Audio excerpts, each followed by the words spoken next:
요즘 뜨겁게 달아오르는 21대 대통령 후보 TV 토론의 두 번째였는데요. 참 한국 텔레비전에서 개그 프로가 사라진 이유를 알겠답니다. 정치가 개그보다 더 웃기고 기가 차기 때문이죠. 텔레비전 토론은 참 매력이 있는 것 같아요. 그 행동 하나하나, 눈빛 하나하나 우리 눈에는 카메라의 예리한 초점으로 인해 그 속마음까지 다 비춰지니 말입니다. 오늘은 김문수 대 이재명 후보의 토론을 한번 볼까요?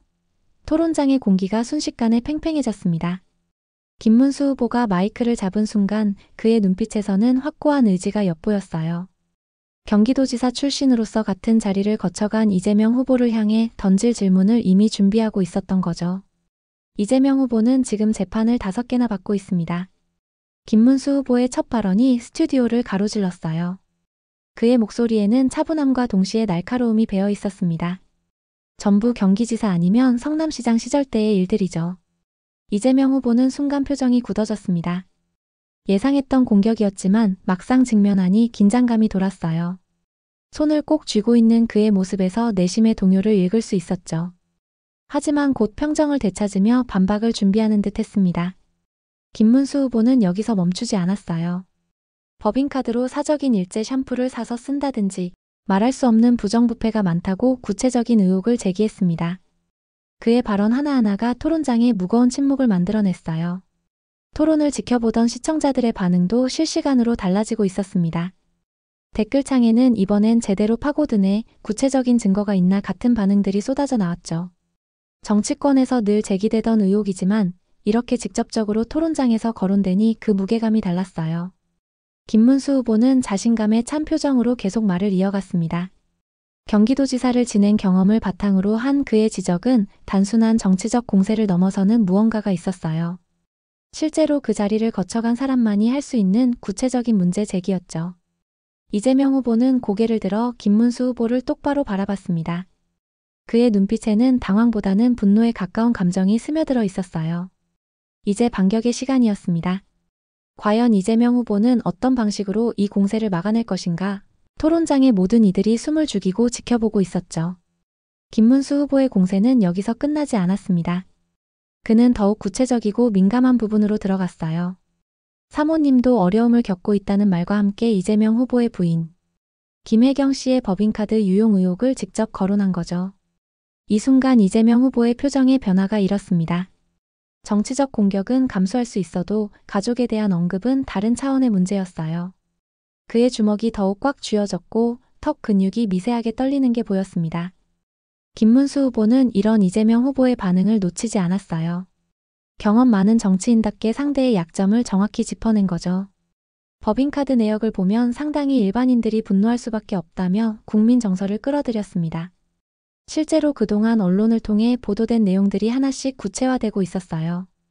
경기도 법인카드로 소고기를 구매한 뒤 자택으로 배송시킨 의혹, 일본산 샴푸를 청담동까지 사러 보낸 샌드위치와 과일 구매 등 일상적인 지출들이 공적 자금으로 이뤄졌다는 지적이었죠.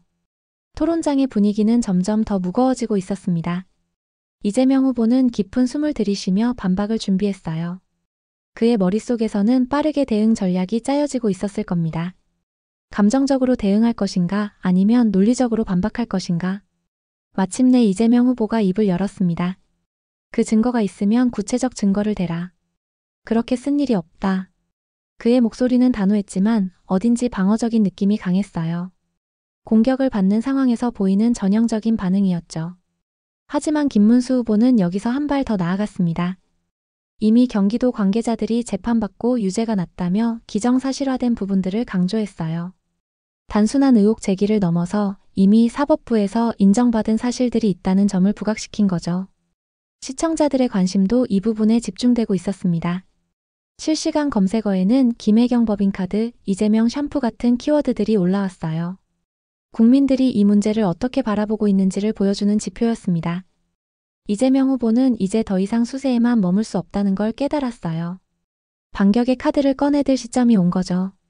과연 어떤 방식으로 이 상황을 돌파할 것인가? 모든 이들의 시선이 그에게 쏠렸습니다. 이재명 후보의 반격이 시작됐습니다.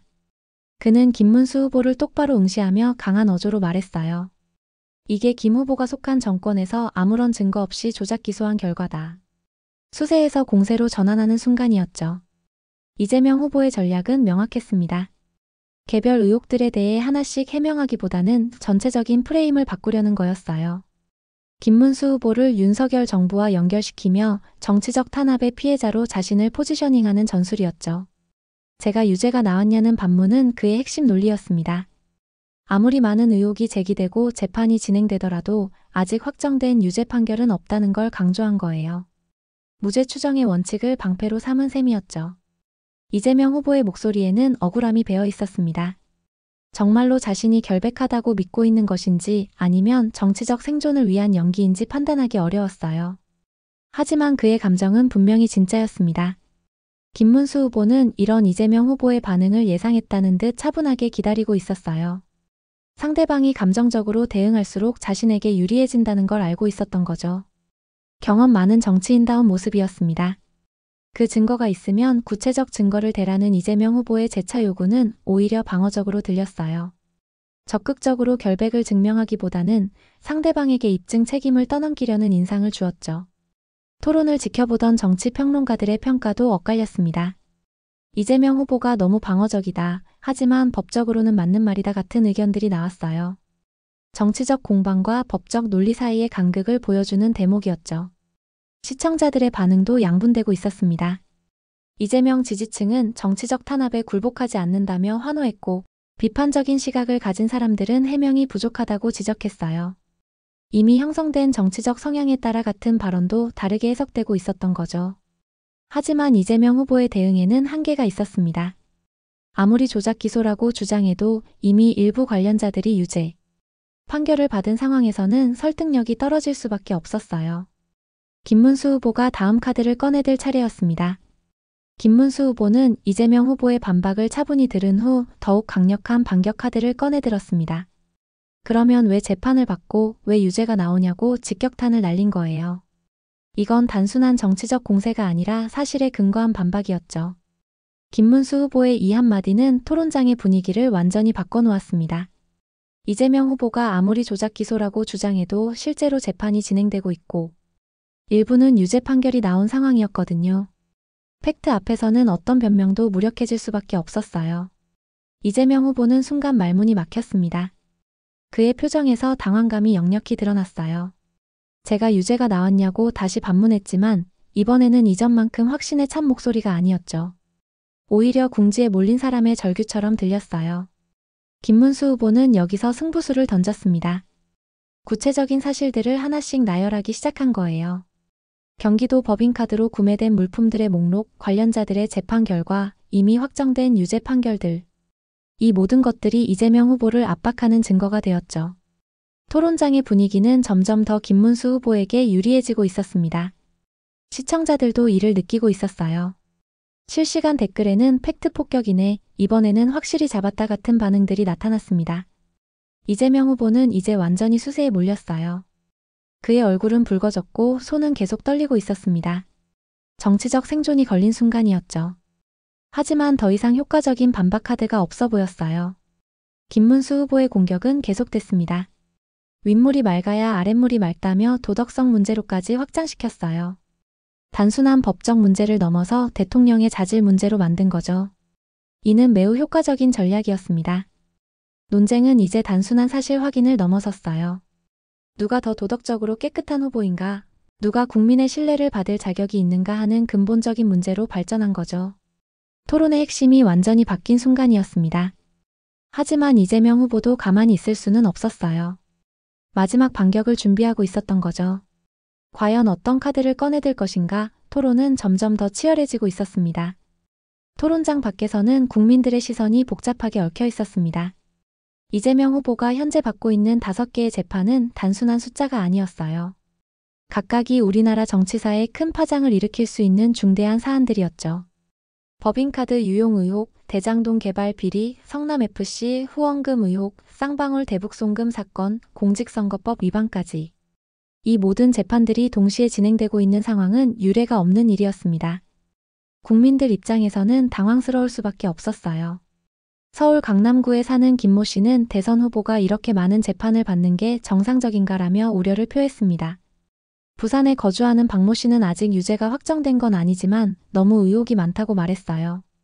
일반 국민들의 솔직한 심정이었죠. 특히 경기도민들의 반응은 더욱 복잡했습니다. 이재명 후보가 경기도지사로 재직할 때 직접 경험한 사람들이었거든요. 도지사 시절에는 일 잘한다고 생각했는데 이런 의혹들이 사실이라면 실망스럽다는 반응이 많았어요. 반면 이재명 후보를 지지하는 사람들은 다른 시각을 보였습니다. 정치적 탄압의 전형적인 모습이다. 기득권 세력이 개혁적인 정치인을 제거하려는 시도다라는 의견들이 나왔죠. 정치적 성향에 따라 같은 사실도 완전히 다르게 해석되고 있었어요. 법조계의 시각도 주목할 만했습니다. 한 변호사는 이렇게 많은 재판을 동시에 받는 대선 후보는 처음이라며 유권자들이 신중하게 판단해야 할 문제라고 지적했어요. 사법 리스크가 단순히 개인의 문제가 아니라 국정 운영에도 영향을 미칠 수 있다는 우려였죠. 정치학자들의 분석은 더욱 깊이 있었습니다. 민주주의에서 유권자의 선택권은 존중되어야 하지만 동시에 후보자의 도덕성과 청렴성도 중요한 기준이 되어야 한다는 의견이 제시됐어요. 국정감사 때마다 불거지던 문제들이 이제 대선 토론장에서 직접적으로 다뤄지고 있었습니다. 국민들 입장에서는 더 이상 피할 수 없는 선택의 기로에 서게 된 거죠. 과연 사법 리스크가 있는 후보를 대통령으로 선택할 것인가 아니면 다른 기준을 우선시할 것인가? 여론조사 결과도 이런 국민들의 고민을 반영하고 있었습니다. 이재명 후보의 지지율은 여전히 높았지만 동시에 사법 리스크가 걱정된다는 응답도 상당했어요. 국민들의 마음이 얼마나 복잡한지를 보여주는 대목이었습니다. 토론이 진행될수록 양 후보 간의 대화는 점점 더 날카로워졌습니다. 처음에는 정중한 어조를 유지하려 했던 두 사람이었지만 핵심적인 쟁점에 들어가면서 감정이 격해지기 시작했어요. 김문수 후보가 구체적인 사실들을 하나씩 나열할 때마다 이재명 후보의 표정은 더욱 굳어졌습니다. 특히 가족 관련 언급이 나올 때는 눈빛이 날카로워지는 게 역력했어요. 정치인으로서는 감내해야 할 부분이었지만 한 사람의 남편이자 아버지로서는 견디기 어려운 순간들이었죠. 증거를 대라고 반복하는 이재명 후보의 목소리에는 점점 더 강한 감정이 섞여 들어갔습니다. 처음에는 차분했던 어조가 나중에는 거의 고함에 가까워졌어요. 토론장의 긴장감이 극에 달하고 있었습니다. 김문수 후보도 마찬가지였어요. 상대방이 계속 부인하자 더욱 구체적인 증거들을 제시하기 시작했죠. 재판에 다 나와서 다 갖고 왔어라는 발언에서는 그의 준비성과 동시에 약간의 흥분 상태도 엿볼 수 있었어요. 두 후보가 서로의 발언을 끊고 목소리를 높이는 장면들이 반복되었습니다. 토론의 기본 에티켓이 무너지기 시작한 거죠. 사회자가 여러 번 진행을 정리하려 했지만 양 후보의 열기를 막기는 쉽지 않았어요. 시청자들의 반응도 양분되었습니다. 일부는 진짜 속마음이 나오는구나라며 흥미로워했지만 다른 일부는 대통령 후보들이 저래도 되나라며 실망감을 드러냈어요. 품격 있는 토론을 기대했던 국민들에게는 다소 실망스러운 모습이었죠. 특히 젊은 시청자들의 반응이 부정적이었습니다. 정치가 왜 이리 지저분해졌냐는 댓글들이 실시간으로 올라왔어요. 정치에 대한 혐오감이 더욱 커지는 순간이었습니다. 토론 전문가들도 우려를 표했습니다. 감정적인 공방은 유권자들에게 도움이 되지 않는다. 정책 토론으로 돌아가야 한다는 지적들이 나왔어요.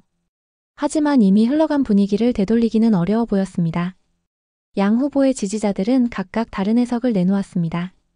이재명 지지자들은 부당한 공격에 당당히 맞서고 있다고 평가했고 김문수 지지자들은 사실을 바탕으로 한 정당한 문제 제기라고 옹호했어요. 하지만 무엇보다 아쉬운 것은 정작 중요한 정책 이야기들이 뒷전으로 밀려났다는 점이었습니다. 국민들이 진짜 알고 싶어하는 경제정책, 사회정책, 외교정책 등은 제대로 다뤄지지 못했어요. 토론의 본래 목적에서 멀어진 셈이었죠. 토론이 끝난 후 쏟아진 시청자들의 반응은 예상과는 다른 방향으로 흘러갔습니다. 뜨거운 지지나 열렬한 비판보다는 깊은 피로감과 실망감이 주를 이뤘어요. 포털 사이트 댓글창에는 정치가 왜 이리 지저분해졌냐는 한탄이 가장 많았습니다. 40대 직장인 이모 씨는 아이들과 함께 보다가 채널을 돌렸다며 이런 모습을 보여주고 싶지 않았다고 말했어요. 가족끼리 함께 볼 수 있는 품격 있는 토론을 기대했던 시청자들의 실망감이 컸죠. 특히 20대와 30대 젊은 층의 반응이 싸늘했습니다. 서로 적폐라고 부르는 통합이란이라는 댓글이 수천 개의 공감을 받았어요. 정치권이 입으로는 통합을 외치면서 실제로는 분열을 부추기고 있다는 비판이었죠. 대학생 박모 씨는 처음에는 관심 있게 봤는데 중간부터는 그냥 욕설전 보는 것 같았다고 솔직한 소감을 밝혔어요. 정치에 관심을 갖기 시작한 젊은 세대에게는 매우 부정적인 인상을 남긴 셈이었습니다. 하지만 모든 반응이 부정적인 것만은 아니었어요. 일부 시청자들은 적어도 진짜 속마음은 본 것 같다. 가식적인 토론보다는 낫다는 의견을 보이기도 했습니다. 정치인들의 날 것 그대로의 모습을 보고 싶어 했던 시청자들에게는 나름의 의미가 있었던 거죠. 정치에 관심이 많은 50대 김모 씨는 이재명 후보가 너무 방어적이었다며 좀 더 당당하게 해명했으면 좋았을 텐데라고 아쉬워했습니다. 반면 김문수 후보에 대해서는 팩트는 확실히 준비해왔다는 평가와 함께하지만 너무 공격적이었다는 아쉬움도 표했어요. SNS에서는 더욱 다양한 반응들이 쏟아졌습니다. 트위터에서는 해시태그 토론피로가 실시간 트렌드에 올랐어요. 정치 혐오가 더 심해진다. 이래서 투표하기 싫어진다는 반응들이 줄을 이뤘습니다. 유튜브 실시간 채팅창에서는 더욱 직설적인 반응들이 나타났어요. 둘 다 별로, 차라리 다른 후보 봐야겠다. 정치가 이 수준이냐 같은 댓글들이 계속 올라왔죠. 토론을 통해 지지 후보를 정하려던 사람들에게는 오히려 선택의 어려움만 가중된 상황이었어요. 시청률 자체는 높았지만 시청자 만족도는 매우 낮았습니다. 방송사 조사 결과 유익했다는 응답은 30%에 그쳤고 실망스럽다는 응답이 45%에 달했어요. 토론의 본래 목적을 달성하지 못했다는 평가였죠. 특히 무당층의 반응이 주목할 만했습니다. 이들은 토론을 통해 지지 후보를 결정하려 했지만 오히려 더 혼란스러워졌다고 토로했어요. 둘 다 믿기 어렵다. 다른 선택지는 없나 하는 반응들이 많았습니다. 언론의 평가도 대체로 부정적이었어요. 한 정치부 기자는 토론다운 토론이 아니었다며 유권자들에게 도움이 되지 못했다고 평가했습니다. 또 다른 논설위원은 정치의 품격이 땅에 떨어졌다고 개탄했어요. 하지만 이런 부정적 반응들이 오히려 정치에 대한 관심을 높이는 역설적인 효과도 있었습니다. 많은 사람들이 이래서는 안 된다는 문제의식을 갖게 되었고 더 나은 정치에 대한 갈망이 커졌어요. 어쩌면 이것이 이 토론이 남긴 가장 큰 의미일지도 모릅니다. 토론이 끝나고 스튜디오에 정적이 흘렀습니다. 두 후보 모두 지친 기색이 역력했어요. 김문수 후보는 자신이 제기한 문제들이 충분히 전달되었다는 만족감과 함께 너무 공격적이었나 하는 아쉬움도 보였습니다. 이재명 후보는 예상했던 공격이었지만 막상 직면하니 생각보다 힘들었다는 표정이었어요. 사실 이 토론에서 가장 아쉬웠던 건 진정한 소통이 이루어지지 못했다는 점이었습니다. 서로를 이해하려는 노력보다는 상대방을 공격하고 자신을 방어하는 데만 집중했거든요. 이런 모습이 과연 분열된 우리 사회를 통합할 수 있는 리더십인지 의문이 들었어요. 정치인의 통합이란 말은 때때로 가장 분열적인 무기로 쓰입니다. 입으로는 통합을 외치면서 실제로는 상대방을 적으로 규정하고 공격하는 모순된 행동을 보이는 거죠. 오늘 토론에서도 이런 모습들이 반복되었어요. 김문수 후보의 문제 제기 자체는 정당했습니다. 공적 자금의 사적 유용은 분명히 짚고 넘어가야 할 문제였어요. 하지만 그 방식에서 아쉬움이 있었죠.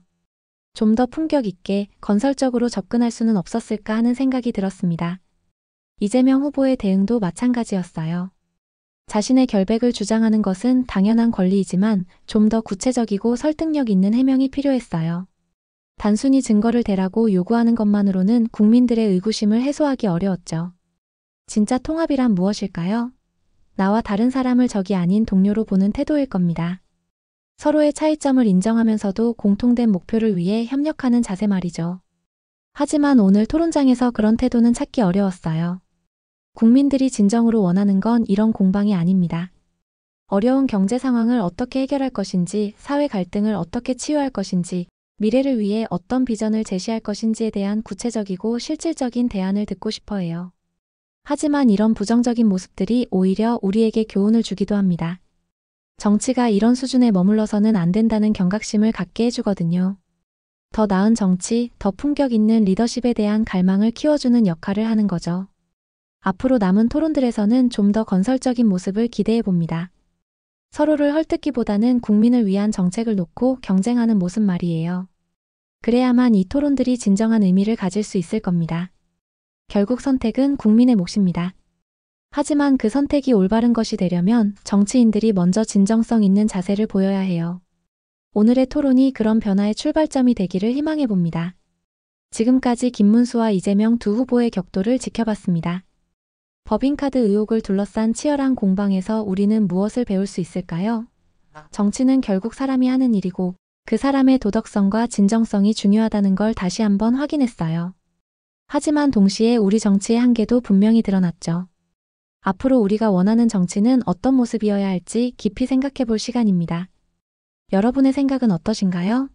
댓글로 의견을 남겨주세요.